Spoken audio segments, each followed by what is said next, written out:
నిన్న 1,50,000 కోట్ల రూపాయలతోటి ఏది మొత్తం హైదరాబాద్ నగరాన్ని మొత్తం కూడా అభివృద్ధి చేస్తాం, తర్వాత దీన్ని అప్పుడేమో కేసీఆర్ డల్లాస్ చేస్తా ఇంకేదో ఇస్తాంబుల్ అన్నాడు అయితే కాళేశ్వరం ప్రాజెక్టు తోటి వాళ్ళు 1,00,000 కోట్ల రూపాయలు 1,30,000 40,000 కోట్ల రూపాయలు వాళ్ళు కొట్టుకపోతే మేము కూడా వేస్తామన్నట్టుగా ఈ ప్రభుత్వం కూడా ఎందుకు ఎవడు అడిగిండు? ఇక్కడ 4th సిటీని ఎవరు అడిగినరు, లేకపోతే ఇక్కడ ఉన్నటువంటి పరిస్థితిని ఎవరు అడిగినరు? 1,50,000 కోట్ల రూపాయలు కేటాయించేస్తున్నామని చెప్పేస్తున్నారు. అక్కడ స్కూళ్ళు బాగలేవు, అక్కడ ఏది హాస్పిటల్ బాగలేవు, వాటిని బాగు చేసుకోవడానికి, లేకపోతే పేదవాడికి వైద్యం అందించడానికి, పేదవాడికి విద్య అందించడానికి ఇటువంటి కార్యక్రమాలకు డబ్బులు కేటాయించాలి తప్ప ఇష్టం వచ్చినట్టుగా మేము కేటాయించేస్తున్నాం, మేము అద్భుతంగా తీర్చిదిద్దేస్తాం, దీన్ని హైదరాబాద్ని హైదరాబాద్ లాగా లేకపోతే ఇంకా కొంచెం అందంగా ఉంచితే మంచిగా ఉంటుంది, కానీ మేము దాన్ని న్యూయార్క్ చేస్తాం లేకపోతే ఇంకేమో చేస్తామని చెప్తా ఉన్నారు. ఎట్టి పరిస్థితుల్లో కరెక్ట్ కాదు. అయితే మీరు ఏమైనా చేసుకోండి, ప్రజలకు ఇక్కడ ఉన్నటువంటి ఆదాయం ఎంత, ఇక్కడ ఉన్నటువంటి పరిస్థితులు ఏంది? ఇప్పటికే 7 లక్షల కోట్ల రూపాయలు అప్పు చేసి పెట్టిండు కేసీఆర్. మరి చేసి పెట్టిన తర్వాత దాన్ని ఎన్ని లక్షల కోట్లకు తీసుకెళ్దాం, ఇంకా ఎట్లా చేద్దాం? తర్వాత ఇప్పటికే హామీలు ఉన్నాయి, ఆ హామీలకు సంబంధించి డబ్బులు నిజంగా ఒక రకంగా ఆ హామీలు అమలు చేసేటువంటి ప్రయత్నం చేస్తూ ఉంది ప్రభుత్వం. ఇది మంచి విషయమే, అది మంచి పరిణామే కావచ్చు. ఎందుకంటే హామీలు ఇవ్వడం మాత్రం తప్పే, ఎందుకంటే అవి అమలు కానటువంటి హామీలు, తర్వాత అవసరం లేనటువంటి హామీలు కూడా కొన్ని హామీలు ఇచ్చేసిండ్రు, అది వేరే విషయం. సరే, అది ఏదైనా కానీ హామీలు ఇచ్చిండ్రు కదా, వాటిని నెరవేరుస్తున్నారు, సరే మంచి జరుగుతున్నది అనుకుంటే ఇప్పుడు ప్రత్యేకంగా హైదరాబాద్ నగరాన్ని ప్రత్యేకంగా ఎవరు కూడా అట్లా అద్భుతంగా విద్భుతంగా ఏం కోరుకుంటలేరు.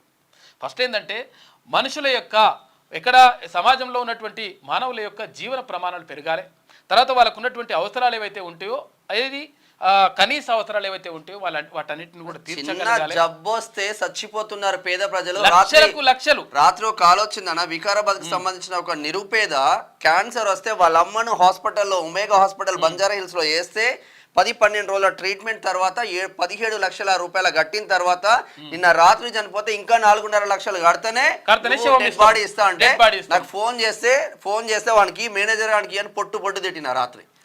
ఎటుపోతున్నాయి వ్యవస్థలు? కాబట్టి కావాల్సింది ఏంటి అంటే ఇక్కడ బీసీల సాధికారత కోసం ఏం చేస్తున్నాం మనం? ఇక్కడ 2,90,000 కోట్ల రూపాయలు కేటాయించినాం కదా, 2,90,000 కోట్ల రూపాయలు కేటాయిస్తే మరి అందులో బీసీల వాటా ఎంత అంటే 9,000 కోట్ల రూపాయలు. అవి కూడా ఇస్తారో లేదో కూడా తెలియదు. అంటే మరి బీసీలకు సంబంధించి ప్రత్యేకంగా కేటాయింపులు ఎందుకు జరగట్లేదు? ఎందుకు ఇక్కడ ప్రత్యేకంగా వీళ్ళకు సంబంధించినటువంటి వాళ్ళ జీవన ప్రమాణాలు పెంచడానికి ఎందుకు ప్రయత్నం చేయడం లేదు? ఎందుకు కనీసం దీని గురించి పట్టించుకోవట్లేదు అనేటువంటిది ఇక్కడ చర్చ జరగాలి. ఆ విషయం కాకుండా సరే మేము అక్కడ 1,00,000 కోట్లు పెట్టుకోండి, 2 లక్షల కోట్లు పెట్టుకోండి, ఏమైనా పెట్టుకోండి, కానీ మరి ఈ పరిస్థితి ఏంది? ఇక్కడ ఉన్నటువంటి పాఠశాలలు, ప్రభుత్వ పాఠశాలల పరిస్థితి ఏంది? వాటి పెచ్చులుటి పడిపోతా ఉన్నాయి, బెంచీలు లేవు, తర్వాత కనీసం ఉత్సవం అంటే కూడా తొవ్వలేనటువంటి అంటే అక్కడ జాగలేనటువంటి పరిస్థితి కనిపిస్తా ఉంది. మూత్రశాలలు లేక ఇష్టం వచ్చినట్టుగా చాలా దారుణమైనటువంటి పరిస్థితులు ఎదుర్కొంటా ఉంటే వీటికి సంబంధించి కేటాయింపులు జరగకుండా, తర్వాత వీటికి సంబంధించి మౌలిక వసతులు ఏవైతే ఉంటే మౌలిక సదుపాయాలు ఏవైతే ఉంటే వాటిని కల్పించకుండా ఇక్కడ వాటిని కాకుండా ఇష్టం వచ్చినట్టుగా మేము అవి కేటాయిస్తాం ఇవి కేటాయిస్తాం ఏమైనా కేటాయించుకోండి ఏమైనా వేయండి. కానీ విషయం ఏంటంటే ఇక్కడ కావాల్సింది ఏంది? పిల్లలకు సంబంధించి అట్లా అక్కడ పాఠశాలల్లో కానీ కళాశాలల్లో కానీ అక్కడ ఏది శ్రీ చైతన్య నారాయణుడు కాబట్టి నాశనం చేస్తా ఉన్నాడు, పిల్లల్ని చంపుతుంటే దాని మీద కనీసం ఒక కమిషన్ వేయరు, దానికి సంబంధించి ఒక రీసెంట్లీ ఒక గిరిజన బిడ్డ చచ్చిపోయింది కదా, గిరిజన బిడ్డ చచ్చిపోతే రీసెంట్లీ 2 చనిపోయారు. ఆ బిడ్డ చనిపోతే ఏసీపీ కా నుంచి మొదలై కాలేజ్ గేట్ ముందు ఉంటున్నారే వాడిని కాపాడడానికి ఆ కాలేజ్ పైన చర్యలు ఎందుకు లేదు? ఆ కాలేజ్ పైన చర్యలు చేసి వీడిని బొక్కలు ఎందుకు వేయరు? నారాయణ శ్రీ చైతన్యని ఎవరికి పోతున్నారు? వాడు ఏంటంటే వాడు యాడ్స్ ఇస్తాడు కాబట్టి ఈ యాడ్స్ కోసం ఈ పేపర్లు రాయి, ఈ యాడ్స్ కోసం టీవీలలో చూపించరు, ఈ యాడ్స్ కోసమే కాకుండా అక్కడ వాటాలు ఇస్తున్నాడంట. వాడు వాటాలు ఇవ్వడంతో ఏమవుతుంది? ప్రభుత్వంలో ఉన్నటువంటి కొంతమంది కూడా ఇక్కడ ఈ వాటిని కాపాడేటువంటి ప్రయత్నం చేస్తూ ఉన్నారు. అంటే పేదవాడిని కొట్టి పెద్దవాడికి పెడితే మనకు మంచిది కాదు. అది మనని ప్రభుత్వంలో కూర్చోబెట్టింది పేదవాళ్ళకు మంచి చేయాలని చెప్పేసి, నీకు వీలుంటే పెద్దోని కొట్టి పేదోనికి పెట్టాలి. గత ప్రభుత్వం పేదలను కొట్టి పెద్దోళ్ళకే పెట్టింది. ఎందుకంటే గతంలో అక్కడ శ్రీ చైతన్య నారాయణలో ఇక్కడ కొంతమంది మంత్రులకే వాటాలు ఉన్నాయంట. దీంతో మొత్తం కూడా నాశనం అవుతా ఉంది. అది అక్కడ ఎట్లా జరుగుతూ ఉంది. బీసీలకు సంబంధించినటువంటి వాటా ఏందో తేల్చండి. బీసీలకు సంబంధించినటువంటి అంటే 100% కులగణన చేస్తూ ఉంది. ఒక మంచి పరిణామం, ముఖ్యమంత్రి గారు తీసుకున్నటువంటి నిర్ణయం ఒక గొప్ప విషయం. ఇది సంచలనంగా మారుతుంది. తర్వాత దేశవ్యాప్తంగా ఇది ఒక ఆదర్శంగా తీసుకుంటామని చెప్పారు. అది గొప్ప విషయం. కానీ కేటాయింపుల్లో ఎక్కడ కేటాయింపులు జరుపుతా ఉన్నాం మనము. ఇక్కడ 9,000 కోట్ల రూపాయలు కేటాయిస్తే 2,90,000 కోట్ల రూపాయలకు 9,000 కోట్ల రూపాయలు బీసీలకు కేటాయిస్తే మరి పరిస్థితి ఎట్లా? ఎంబీసీల పరిస్థితి ఏంది? మరి బీసీలు ఏమన్నా ఉన్నదేమన్నా 2%, 3%, 1% ఉన్నారా అంటే కాదు కదా. 62% పరిస్థితుల్లో కరెక్ట్ కాదు. నిన్న మంచి అక్కడ కార్యక్రమం జరిగింది. ఢిల్లీలో జరిగినటువంటి కార్యక్రమంలో ఎమ్మెల్సీ తీన్మార్ మల్లన్న జరిగింది.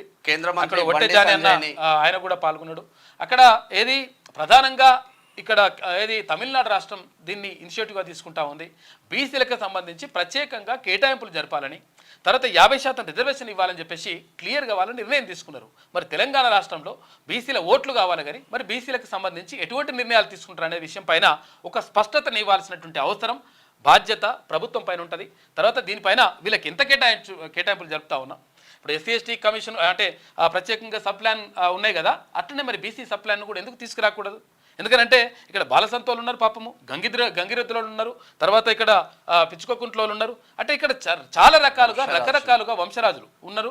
అంటే రకరకాలుగా వాళ్ళు ఇబ్బంది పడతా ఉంటే వాళ్ళు మొత్తం కూడా సంచార జాతులుగా ఇప్పుడు కూడా అడుక్కొని తిన్నటువంటి పరిస్థితులు వాళ్ళకి కనిపిస్తూ ఉంటే కనీసం మరి బీసీల గురించి పట్టించుకోకుండా మేము అవి చేస్తాం ఇవి చేస్తాం అంటే ఏవన్నీ చేసుకోండి, దానికి అభ్యంతరం లేదు. కానీ కాకపోతే ఏంటంటే 100% బీసీలకు సంబంధించి మీరు మాట్లాడాల్సిన అవసరం ఉన్నది.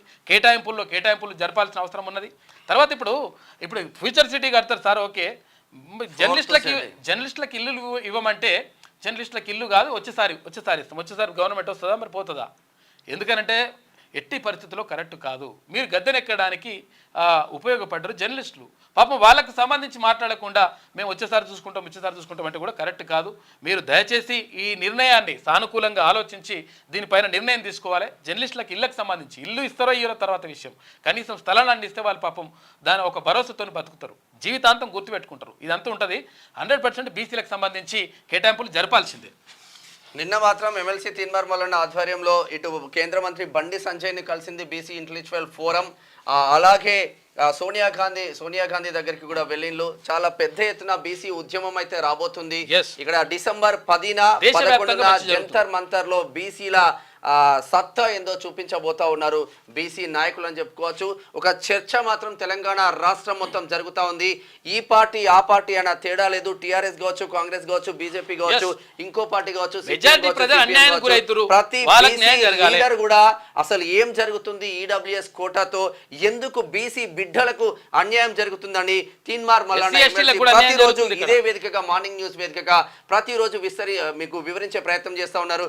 ప్రతి నియోజకవర్గంలో బీసీల వాటా ఎందుకు రావట్లేదు, బీసీలు మెజార్టీగా ఉన్న బీసీలు ప్రతి నియోజకవర్గంలో ఉన్నప్పటికీ ఒక్కసారి కూడా 1952 నుంచి 2024 వరకు ఎందుకు ఒక ఎమ్మెల్యే కాలేకపోతున్నారు బీసీ అని ప్రతిరోజు వివరించే ప్రయత్నం చేస్తుండ్రు. క్లుప్తంగా ప్రతి విద్యార్థికి, ప్రతి రాజకీయ నాయకుడికి, ప్రతి ప్రజలకు అది చేరుతుంది. ఈ నేపథ్యంలో బీసీ నాయకత్వం అందరూ బలోపేతం అవుతున్నారు. ఇంతకు ముందులాగా బీసీ నాయకత్వం లేదు అనేది సుస్పష్టం. క్యూ న్యూస్ ఛానల్లో పనిచేయటకు అనుభవం గల సీనియర్ వీడియో ఎడిటర్స్ కావాలను సంప్రదించవలసిన నెంబర్ 8688926084. qnewsads@gmail.com ను సంప్రదించండి. లైక్ చేయండి.